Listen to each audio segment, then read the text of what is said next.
it's not all that often that I get to spend the whole darn day at the farm. So I'm excited to get started and go see what's happening. So I'm going to get started with this cup of coffee, think about life for a second, and hope you'll all join me as we get things moving here on the farm. Hey everybody, welcome to Yellow Dog Farm.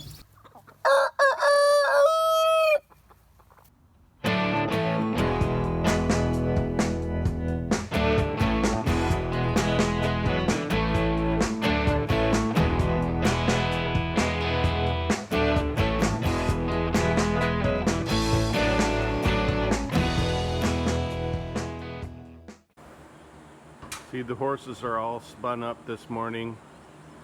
There's a big invader in the pastures. I don't know if you can see it there, but it's a bouquet of mylar balloons. So somehow they floated here onto the farm. I don't know where from. And it has just got these guys totally spooled up. They've been running up along the fence and seeing if the invader's gonna come in. So we'll see what happens.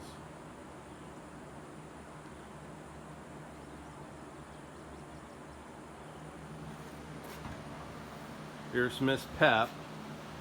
She's inside today. She's got a swollen knee, so we've been doctoring her. Well, Diane's been doctoring her. She gets cold water and special medicine on her knee. She's got an awful lot of arthritis, and we've just been doing our best to take care of her and let the swelling go down. Can't really, it's that her front left knee that's bugging her, so we'll get a look at it here in a little bit, see how she's doing. She's awful sweet. She's the first horse that I ever got, and she's been really good to me, and we're doing our very best to care for her while she goes through all this. She's a sweetheart. And then we got the two bottle feeding goats. Looks like they were up to no good, and so Diane's gonna come out and feed these two in a little bit, and they've been hanging out in the backyard. So this is their stall until they're weaned. They're part of quadruplets, and Mama just couldn't keep up with 4 of them, so we're keeping these 2, and they're darn near pets. They just follow Diane around all over the place.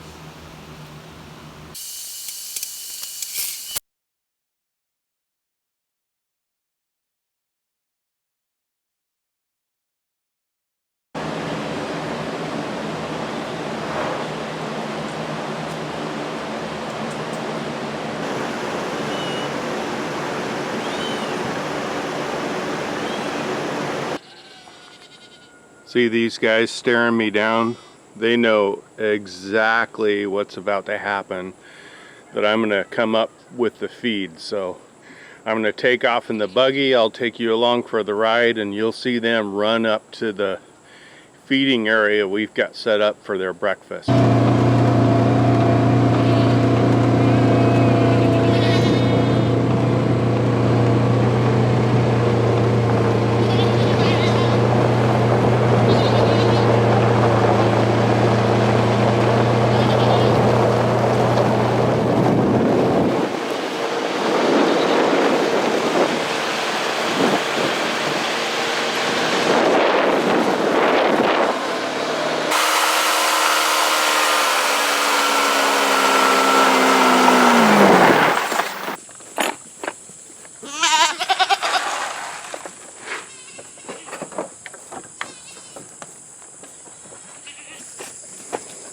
She's just the happiest little thing. Of course, she smells the food.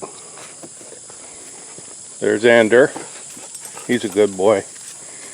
We lost his sister Bella about 2 months ago to Addison's disease, and he was just heartbroken. So we went ahead and got Miss Maya, and that little puppy just makes him really happy. Always someone to contend with. So little things already just about got that gone. So Anders gonna finish his up. I'm not good at juggling bowls and cameras and everything all at once, so we'll probably hear him barking when he squares her away when she tries to eat his food. So here we go, let's go see the chickens. And the polled goat there is Miss Tina with one of her babies, and the other one's around somewhere there.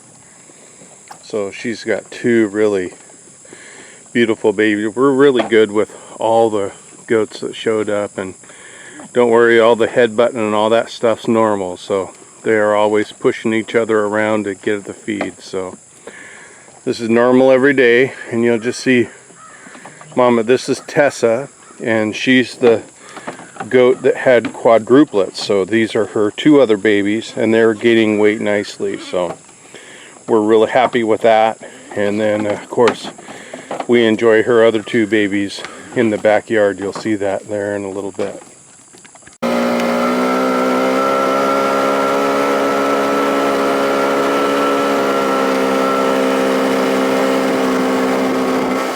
Oh, look at that, the chickens are out already. So Miss Diane must have let them out. They're enjoying their new run very much.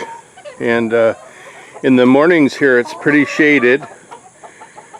And then in the afternoon we let them out and let them roam around, and that keeps them a lot less exposed to predators. So they're real happy. I don't know if you can see in there, but yeah, Diane made them some swings, so they'll jump up there and swing around. So right now I think all they're interested in is eating.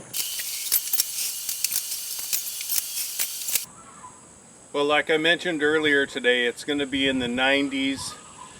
It's going to be so amazing once the storm does blow by, because we'll have one day of no humidity until everything else moves back in. But in the meantime, it's just going to be hot and sunny today, so we need to get some water on these plants and let them thrive. I'll show you around the garden a little bit as we get through it. Look at how the cucumbers are pretty much toast, but my pepper plants are doing well. I got a real late start on them, so it's like the second day of August, and you can see they're still quite short. But the tall ones are actually jalapenos, and they're starting to bear peppers now, so pretty excited about that. That right there is what 30 basil plants look like, and I keep just cutting them back, and I don't mean just cutting them back, just hacking them, and they still just keep growing like crazy. So we've been selling some fresh basil and dehydrating some, and then we just started giving some to our friend because it just I can't keep up with it. And man, these loofahs are going bonkers.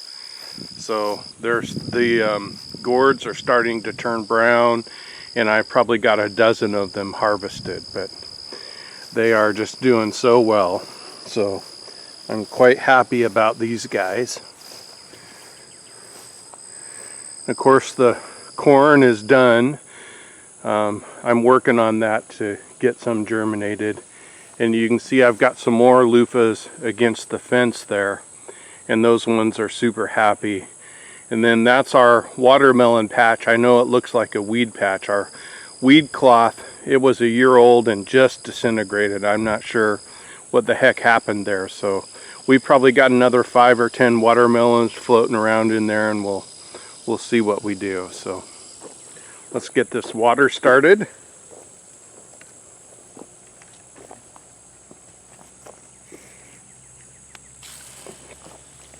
And we'll let it go about 20 minutes. There's a quick peek at our herbs. We've got thyme, rosemary, and oregano. Oregano's in this planter over here, and then I've got some more over there. So I'm thinking I'm going to check the dehydrator today. We harvested rosemary last, and if it's all dry, then I'll come out here and get some more of the oregano. And there's the latest raised bed that we built.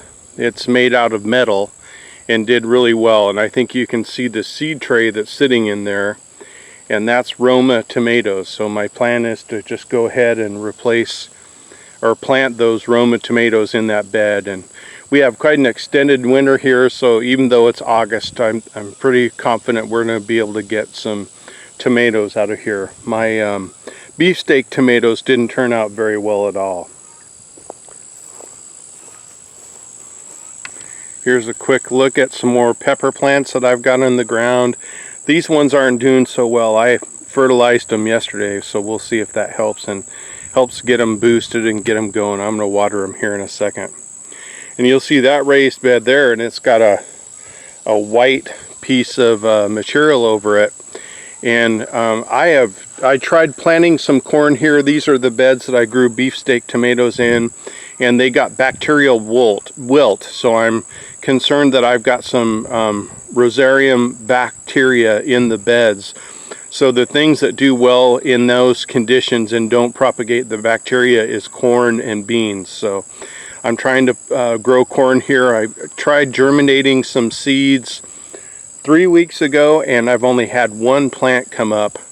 And I was watching honey tree farms in North Carolina, and what they do is they cover up their beds and allow seeds to germinate. The covering keeps it cool. So that's what I did here, and I'll peek under the covering every once in a while and see if that gets them going. So I'll take a peek, and then we'll get these peppers watered as well.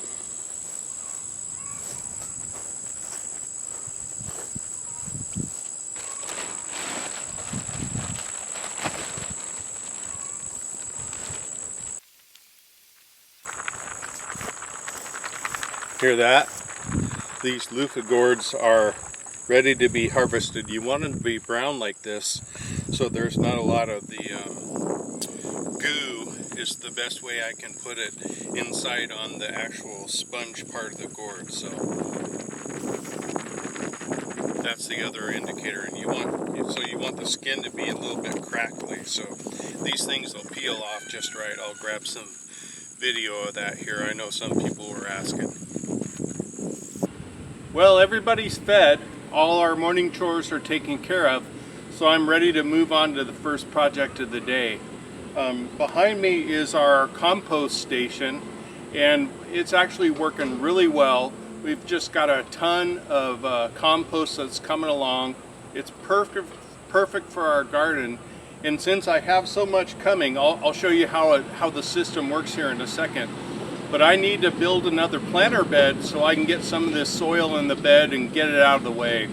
My hope for next year is to have an additional 10 raised beds for our garden. So each bed takes about 1.5 yards to 2 yards of dirt. So I could need up to 20 yards of dirt. So I want to make all the compost that I can to avoid buying any soil or taking soil from other parts of the farm. So anyway, here we go. So, not real pretty, but that's what it looks like when it starts. And then here's just the next bin, about 2 weeks old. And you can see, or if you look closely, you can see some white there. And what happened is I put a pitchfork in there and turned it over, and that's the material already starting to compost. One of my bigger challenges is to make sure that I'm getting enough green stuff in here. We get quite a bit of shavings and that kind of thing from the barn when we clean out the stalls. So I'm working really hard to make sure that I get green matter mixed in there. You can see it coming down a little bit here, and then this one's coming along nicely. And I don't know if you can really tell by looking at it, but the materials there are much finer, and of course they've composted down quite a bit. So that's coming along nicely. And then, you know, it just goes from bin to bin as I shift all those over. And this is the bin that I need to empty. So it's about half full and is ready to be put in a planter box. So that's why I'm getting after it.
Well, we've got the bed all made, so now it's time to shovel some compost in there. 93 feels like 101.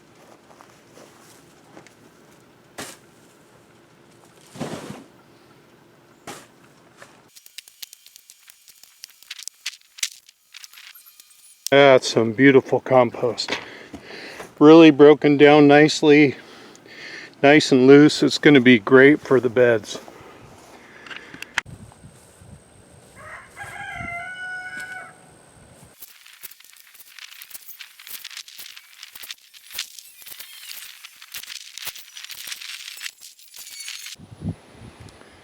We've got a couple minutes till the horses have to eat, so we'll go ahead and harvest some of this oregano.